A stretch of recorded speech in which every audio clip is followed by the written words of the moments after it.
Hello everyone. आज हम ownership and possession का कंसेप्ट करने जा रहे हैं जूरिस्प्रूडेंस के अंदर। स्टार्टिंग से अगर हम बात करें तो ओनरशिप का कोई कंसेप्ट नहीं था। पहले सिर्फ पोजेशन का कंसेप्ट था, बट जैसे जैसे सोसाइटी एडवांस हुई, मॉडर्न हुई हमारी, तो हमें ओनरशिप के कंसेप्ट की रिक्वायरमेंट हुई। ओनरशिप का कंसेप्ट की बात करें तो ये एक लीगल कंसेप्ट है, जबकि पोजेशन का कंसेप्ट जो है वो हमारा फैक्ट और लॉ दोनों पे बेस्ड है। चलो इसको कर लेते हैं हम। Initially, the concept of ownership did not exist. Only the possession was recognized. As people transitioned from a monadic lifestyle to settling down, building homes, and cultivated land, the idea of ownership gradually emerged from the notation of possession. यानी starting में नहीं था हमारा ownership का, यही बात कह रहा है ये, सिर्फ पोजीशन का था। बट जैसे जैसे हमें लाइफस्टाइल हमारा बदला, बिल्डिंग्स, होम्स या कल्टीवेशंस से रिलेटेड, तो हमें ओनरशिप के जो कंसेप्ट की रिक्वायरमेंट हुई। अब उसके बाद ownership refer to the relation that a person had with an object that he owns. It is an aggregate of all the right that he has with regard to the set object. यानी उस object से related सभी right जब होते हैं तो उसको हम ओनरशिप बोलते हैं। डेफिनेशन ऑफ ओनरशिप हम आ जाते हैं, तो यहाँ पे सबसे इम्पोर्टेंट डेफिनेशन है हमारी ऑस्टीन की। ऑस्टीन कहते हैं कि ownership refers to a right indefinite in point of user, unrestricted in point of disposition and unlimited in point of duration. यानी ओनरशिप क्या है? पॉइंट ऑफ यूज़र में वो इनडेफिनेट है, यानी आप उसको कैसे भी यूज़ कर सकते हैं। पॉइंट ऑफ डिस्पोजिशन अनरिस्ट्रिक्टेड है, यानी उसका किसी भी तरीके से उसको डिस्पोज कर सकते हैं। पॉइंट ऑफ ड्यूरेशन कब तक, यानी जब तक आप चाहें, अनलिमिटेड। तो ये सब आपका, अगर ये सब है तो उसको क्या बोलेंगे, इन राइट है। अगर ये सारे राइट आपके पास हैं तो वही हमारा क्या कहलाता है, ओनरशिप। बट ऑस्टिन की डेफिनेशन का क्रिटिसिज्म भी हुआ।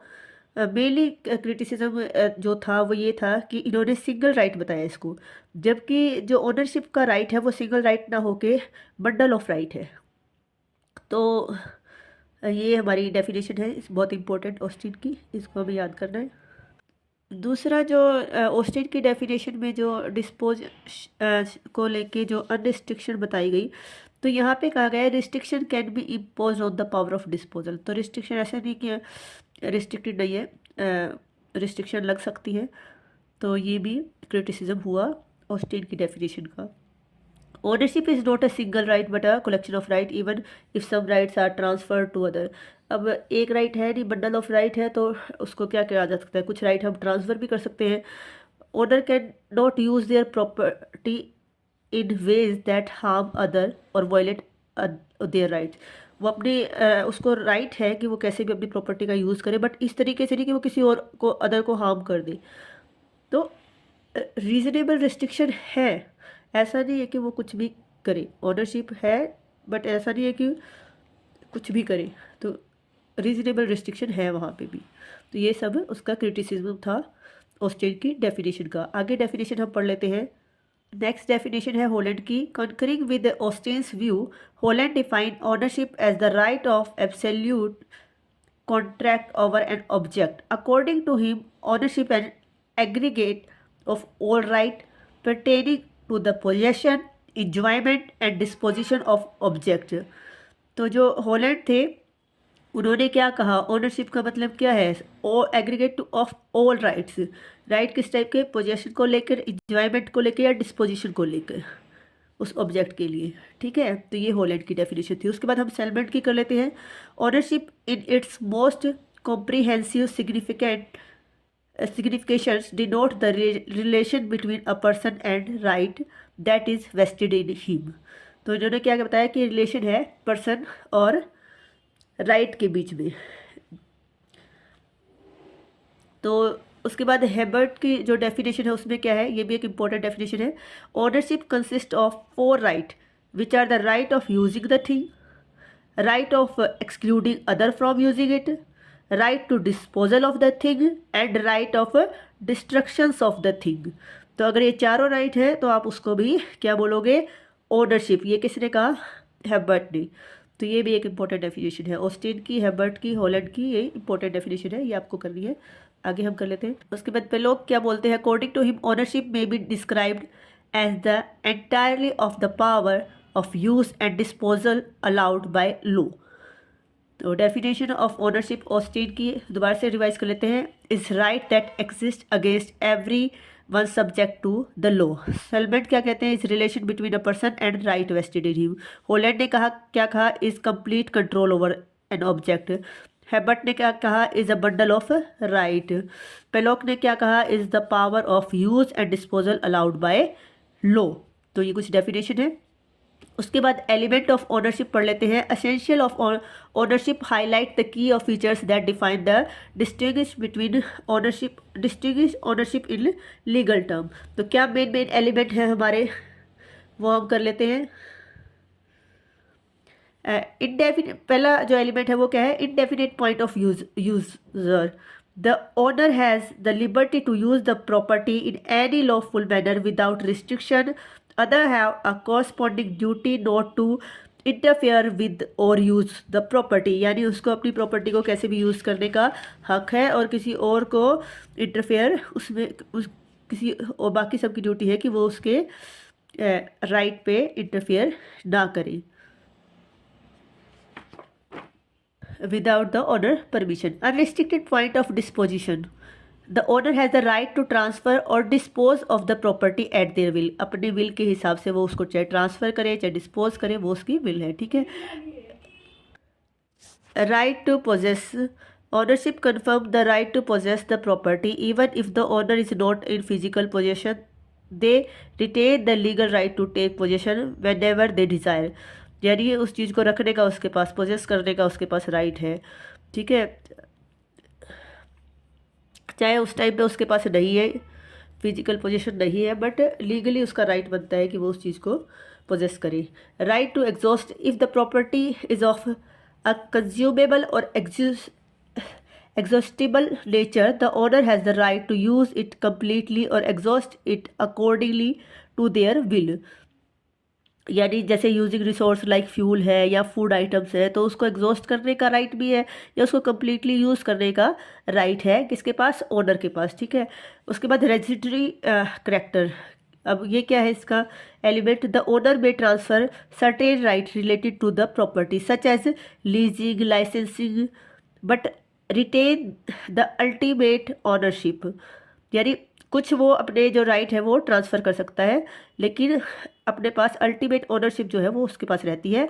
दिस मीन्स पार्शियल राइट में be given away without losing full ownership. इसका मतलब है कुछ आपके राइट को आपने दे दिया लेकिन आप बिना ओनरशिप को खोई, ठीक है। उसके बाद है राइट टू डिस्ट्रॉय और alienate. The owner also the right to destroy और एलिनेट द प्रॉपर्टी। तो जो ओनर्स है उसके पास राइट है वो चाहे उसको एलिनेट करे चाहे डिस्ट्रॉय करे, ठीक है, प्रॉपर्टी। उसके बाद मोड ऑफ एक्विजिशन की बात करें तो एक्विजिशन के मोड में आपके जो है generally ownership can be acquired in two ways. First है आपका ओरिजिनल मोड, सेकंड है डेरिवेटिव मोड। ओरिजिनल मोड क्या है आपका? Acquired when the property has no previous owner, उसका कोई प्रीवियस ओनर नहीं है, रेस्टलिस भी बोलते हैं इसको। The new owner claim it through occupation और एडमिटेंस। एग्जाम्पल, एक person registered land that has no previous owner, ठीक है, यानी उसका कोई पहले कोई ओनर नहीं था और आप इसके ओनर बने, तो ये क्या है? ओरिजिनल मोड, यानी by some personal act on the part of acquisition, ठीक है। तो इसके अगर ओरिजिनल मोड की बात करें तो ये भी फर्दर डिवाइड है आपका एब्सोल्यूट एक्विजिशन में, एक्सटेंसिव एक्विजिशन और एसेसरी एक्विजिशन में। उसके बाद डेरिवेटिव मोड की बात करें तो it is not new ownership. वहाँ पे क्या थी? वो न्यू ओनरशिप थी, पिछला कोई आपका प्रीवियस ओनर नहीं होना चाहिए। ये क्या है आपकी? ये न्यू ओनरशिप नहीं है। यहाँ पे क्या है? But a transfer of existing ownership. Example, a person by land from another after completing the requirement formality, या फिर आपका इनहेरिटेंस का है या गिफ्ट का है, जहाँ पे आप उसके और ओनर न्यू नहीं थे, पहले कोई ओनर था उसने आपको ट्रांसफ़र किया, चाहे वो किसी भी तरीके से हो। तो ये क्या आपका डेरिवेटिव मोड किसका? ओनरशिप का।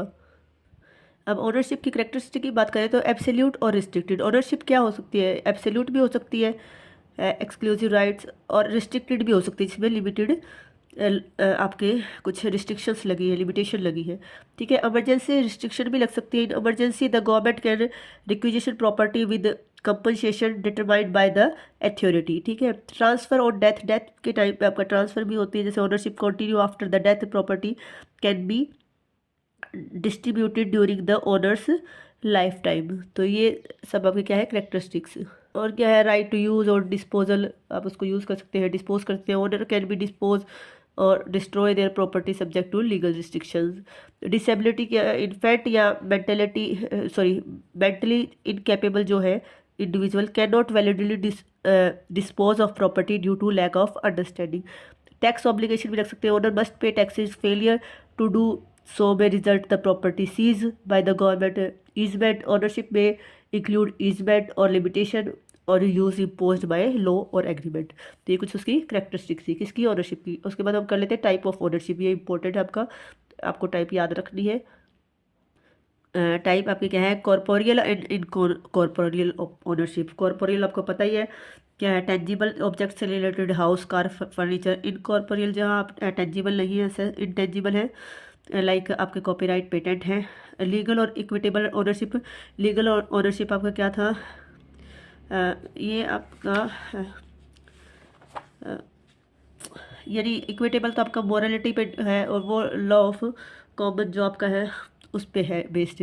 वेस्टेड और कॉन्टीजेंट ओनरशिप आपकी क्या है, वेस्टेड जो विदाउट कंडीशंस आपके पास है ओनरशिप, और कॉन्टीजेंट मतलब कुछ कंडीशन लग के आपकी ओनरशिप है। सोल ओनरशिप और को ओनरशिप, सोल मतलब अकेले, सिंगल पर्सन की ओनरशिप है, को ओनर मतलब आपके अकेले का इंडिविजुअल। को ओनरशिप यानी मल्टीपल इंडिविजुअल शेयर्स हैं ओनरशिप के अंदर। तो यहाँ पे हर एक ओनर का अपना कुछ पार्ट है, लाइक ज्वाइंट ओनरशिप एग्रीमेंट है, पार्टनरशिप है, इस टाइप से। Trustee and beneficial ownership. Trustee क्या है, who hold legal title of the property. Beneficiary क्या है, who benefit from the property for the benefit of the beneficiary. ये सॉरी, ये जो तो ट्रस्टी थे। Trust ownership is nominal while beneficial ownership refer to the true interest in the property. ठीक है, तो ट्रस्टी तो क्या होते हैं, खाली नाम के जो ओनर्स हैं, और मेनली बेनिफिशियरी क्या है, जिनके इंटरेस्ट में ट्रस्टी काम करते हैं। ठीक है, तो ये सब आपके थे। उसके बाद और भी अगर आपको इसको करना है तो एक एब्सोल्यूट और लिमिटेड ओनरशिप है। ये पूरी तरीके से यहाँ पे कुछ कंडीशन लगी हुई है। ज्वाइंट ओनरशिप और ownership in common. Joint ownership में क्या होता है कि अगर आपके जैसे मान लो 5 पार्टनर हैं, कोई एक की डेथ हो जाती है, तो जब अब ये ओनरशिप है, ये बचे हुए 4 के अंदर ये डिवाइड होगी।